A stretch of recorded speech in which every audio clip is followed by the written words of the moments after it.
I've been a security guard my whole life. It's not exactly a glamorous job, but it keeps me employed. Gas stations, convenience stores, small shops, places where you're just sitting around watching what's going on. But when I saw the posting for the night shift at the local mall, I thought I'd finally found something better. The pay was good, better than anything I'd seen in years. The hours weren't bad either, 11 p.m. to 6 a.m. It was just one building and I thought it would be quiet and easy. How difficult could it be? I could already envision sitting back in the security office monitoring the cameras and patrolling around, in an area that was too large for the silence of the night. I applied straight away and received a call the following day. It was the manager, Mr. Hensley, wondering if I could attend an interview that afternoon. It sounded sudden, but I did not question it. I needed the job and the mall was not away from me.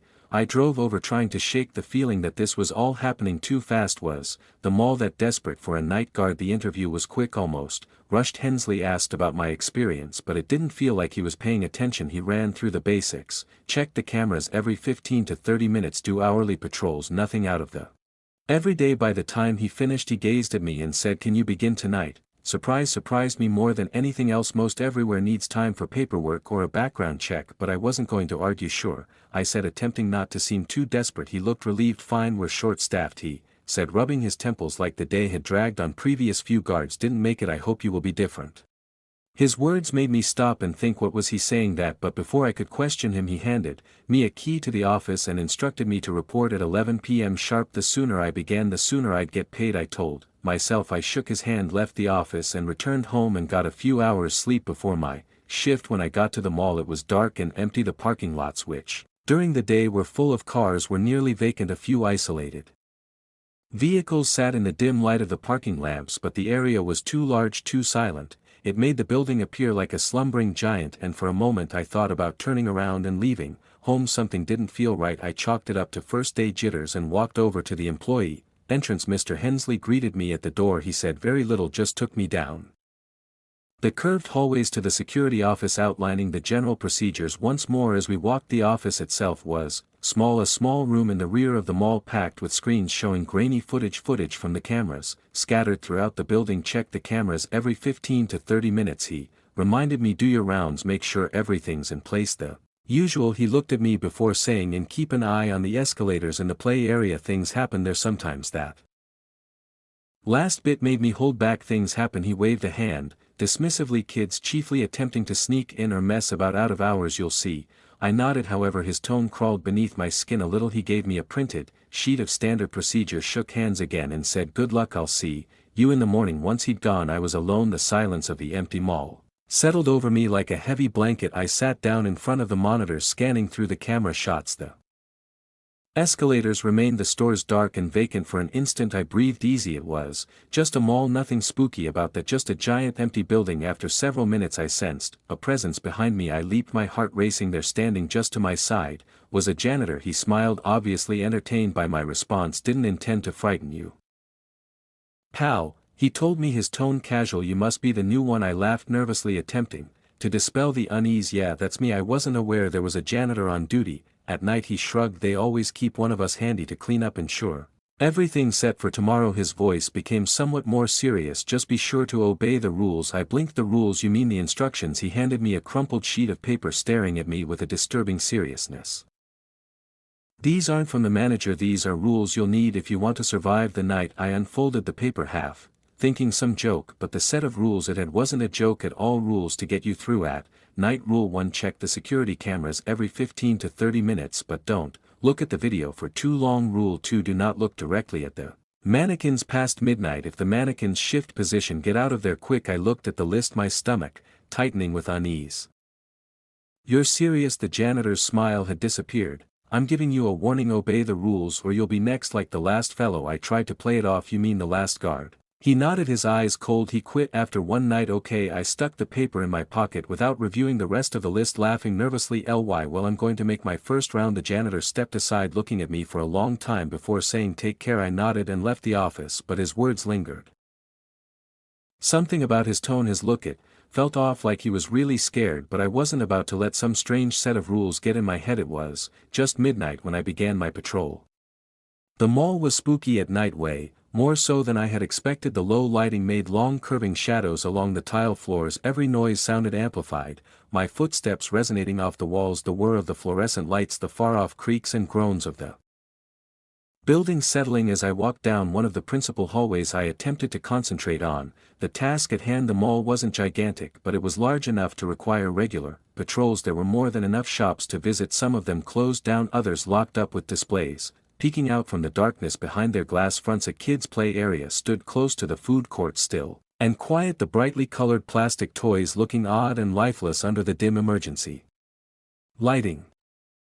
Further along I could see the escalators still and frozen in their normal ascent like relics from a busier time. I had grown accustomed to the quiet when I saw something odd in one of the clothing stores. The store door stood open. I halted, my flashlight scanning across the darkened interior. I couldn't spot anything amiss at first, but as I panned the beam across the store I seen movement out of the corner of my eye, a slight change, like something or someone was lurking in the shadows. I turned my head to stare right at it, but there was nothing, just some mannequin standing over by the back, as motionless as ever. Sighed and shook my head. It was nothing, just nerves. I wasn't going to let that janitor's eerie list find its way into my brain. Then I heard it, the soft creaking of clothing. My flashlight snapped back in the direction of the mannequins, and there it was. One of them had moved for sure.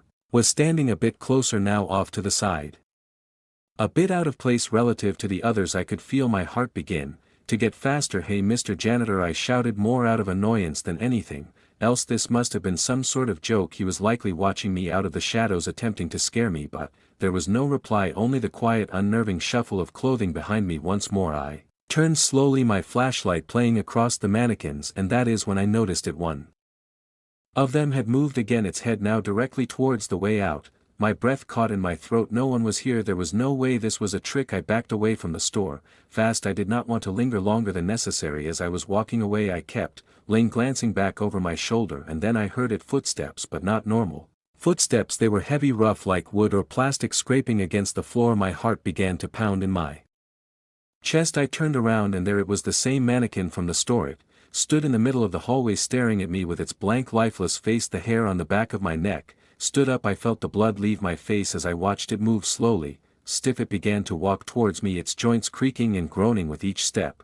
Its motion was robotic, stiff, like a doll moving forward. I did what any rational person would do. I ran. I spun around on my heel and sprinted down the hallway, my own footsteps reverberating through the empty space of the mall. I didn't mind how absurd I appeared. I just had to get away from that creature. I ducked around the corner into the corridor that led toward the restrooms. The footfalls behind me had ceased, but I didn't look back. I burst into the restroom, splashing cold water on my face, attempting to tell myself it was just in my mind. But when I caught a glimpse of myself in the mirror, I noticed something different. A woman stood close to the stalls with her back turned towards me. She was dressed in the simple uniform of a cleaning woman. I blinked and she vanished. My heart raced. I turned round, but she was nowhere to be seen. The restroom was deserted. I fell to my knees, fatigued and frightened at what was occurring. I attempted to collect my thoughts to make sense of it all, but nothing was computing. Then I recalled the list. I took the crumpled piece of paper from my pocket and carefully unfolded it with shaking hands. There was written simply in black ink the following few rules. Rule 3: if a mannequin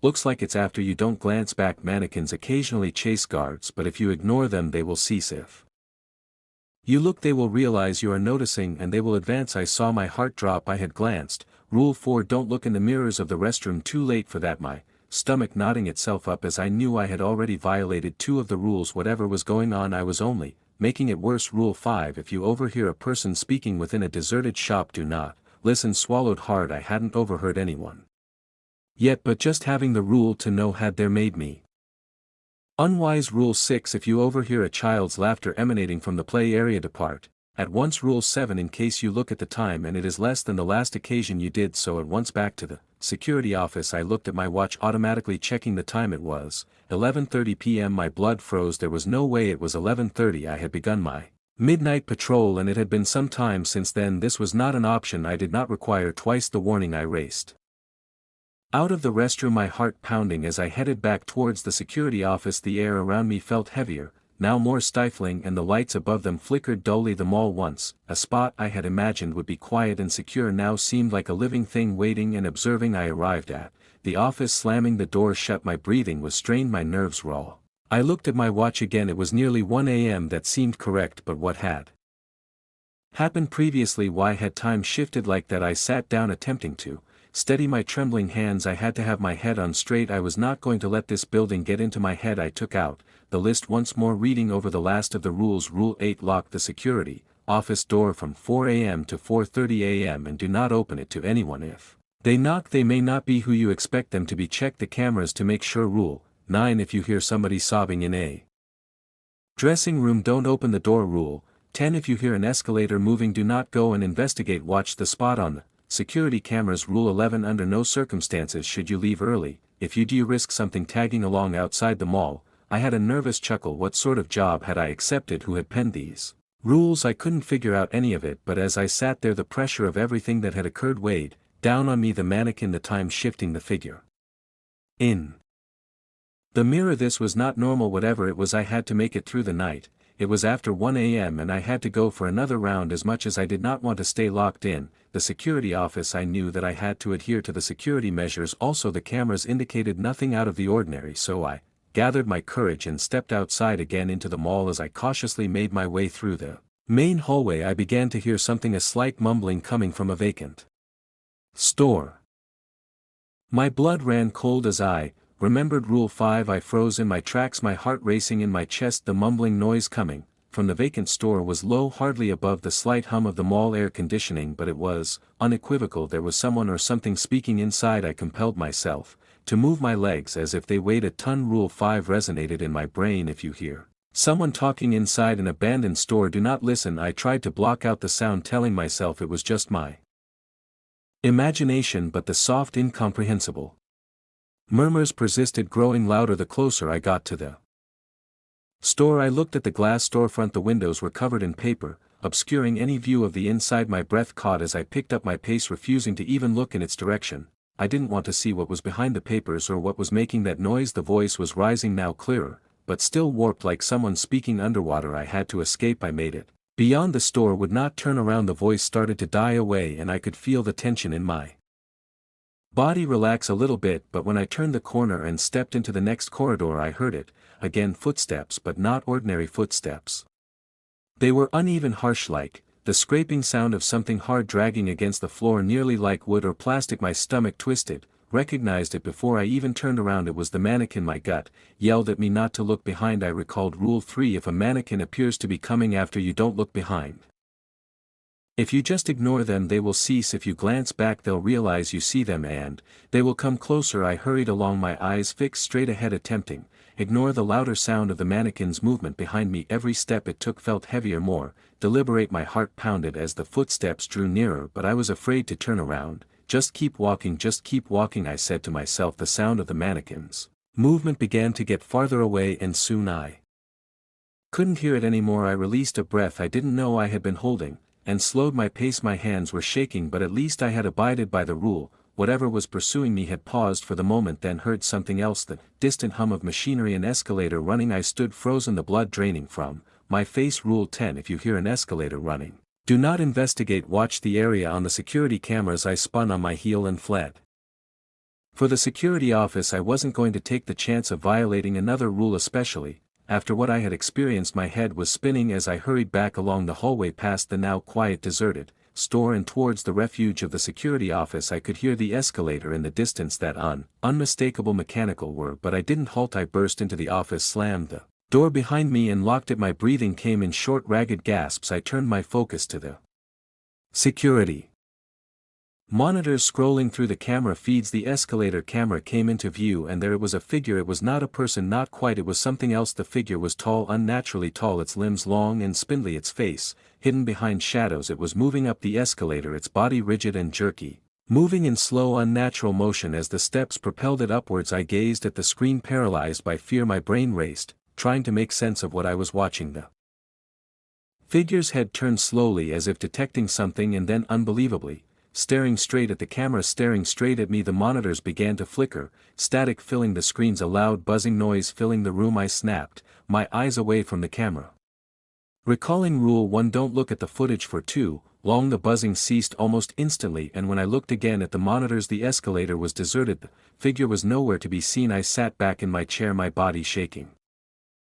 I couldn't keep it up anymore. My nerves were shattered and the rules, those bloody rules, were beginning to seem like a sadistic game with the sole intention of destroying me. I just had to get through the night. A couple more hours, I kept telling myself. The next few hours were spent in silence. I remained in the security office too traumatized to do another turn. I kept looking at the monitors, observing the deserted hallways. The still retains the escalator that stood still now. Everything was peaceful but tension-filled air in the office. Then I felt something that ran a chilling wave of horror down my spine. A knock on the door.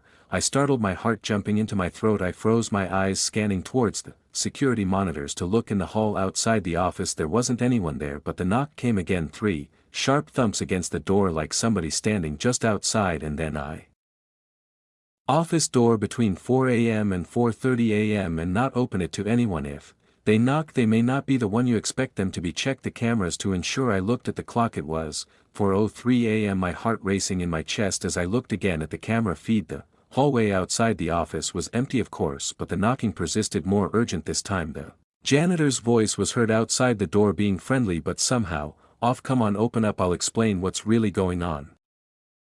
Here I stood, frozen, my hand inches away from the door handle. My mind raced. It sounded like the janitor, but I knew better than to listen to my instincts at this point. I glanced at the camera again. Still nothing. The hallway was clear. I couldn't open the door. Wouldn't the knocking had ceased suddenly. Silence had been restored to the office again, and I exhaled a nervous breath. I continued to stare at the camera, not having the courage to turn away, until at last the janitor materialized on the screen. He had been stationed directly outside the door, now looking directly at the camera. He knocked once more, his face contorted into a creepy grin. I had my stomach drop. The manner in which he gazed into the camera, it was not human. His body began to shake like he was smoke, and then gradually he disappeared from sight, leaving only an empty corridor. I glanced at the clock. 4:30 a.m. Whatever it was gone now. For the first time since hours ago, the air, still the overwhelming burden that had been weighing on me, appeared to lift, if only a little. I could sense the tension decreasing from my shoulders, although my body remained a coiled spring waiting to snap at any minute. I stood up,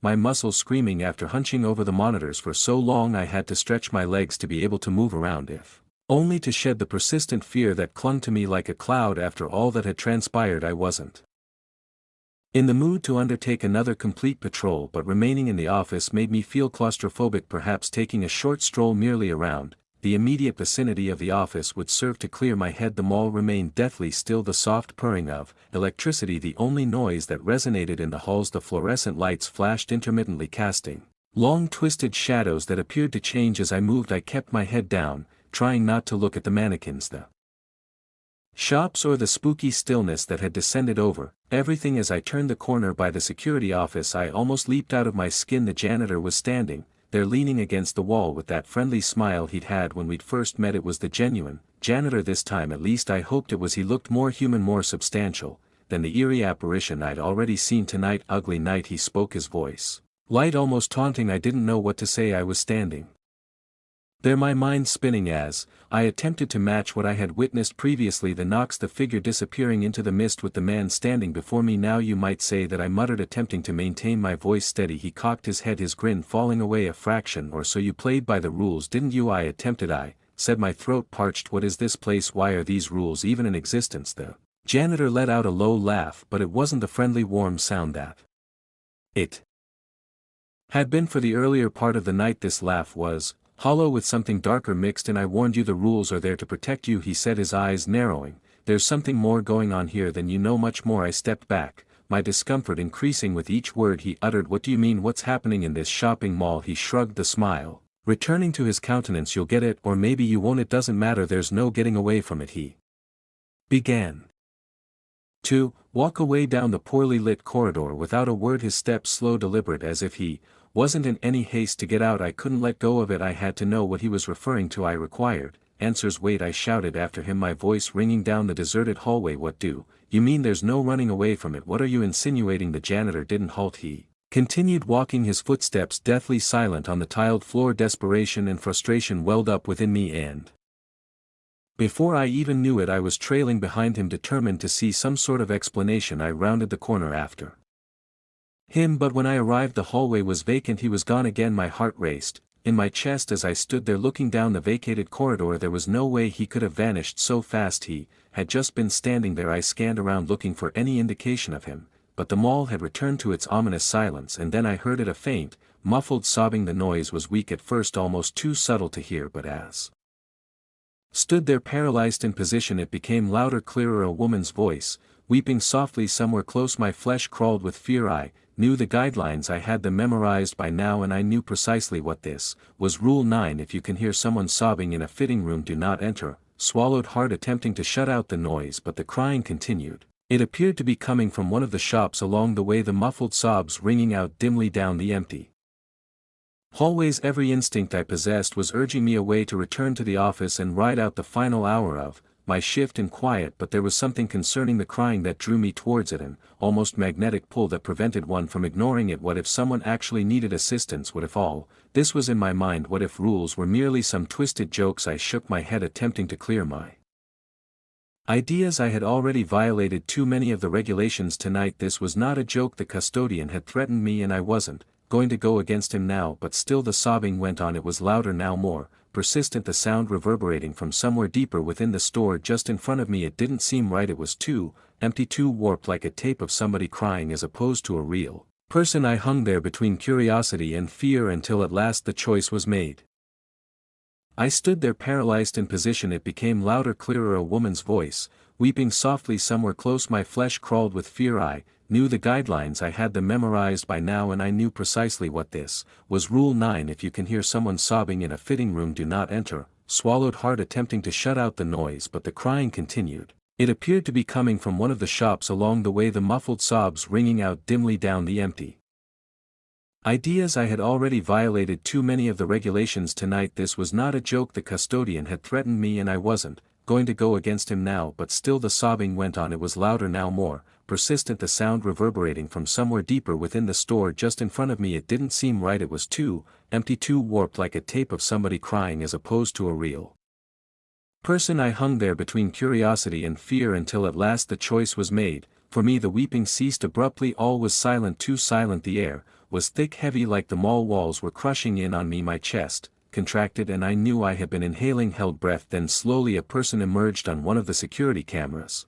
I had been watching from the corridor I had taken when I left the office, but the cameras remained linked to my device. I couldn't help but stare at the screen as I saw her, a woman, pale, with long dark hair that hung limply over her face, hiding her features. She was wearing plain old-fashioned clothing, her body slumped forward as she shuffled slowly along the corridor, her feet not quite touching the floor. She was floating. My heart sprang into my throat as I watched her in turn walk towards the dressing room, her body gliding closer to the door, her shoulders trembling with soundless tears. She hovered just beyond the door as if expecting me to follow her, and I stepped back, my heart pounding. This wasn't happening. It couldn't happen. I had seen things tonight, odd things, but this was different altogether. I shut my eyes tight, wanting the figure to vanish, to leave me alone. When I opened them she had vanished, but the sobbing had resumed, this time right on my heels. I didn't bolt down the corridor, running as quickly as my legs could manage. The woman's cries could be heard ringing through the halls, louder and more urgent. With each pace that I took I did not dare glance back, did not dare take another peek. All I knew was that I had to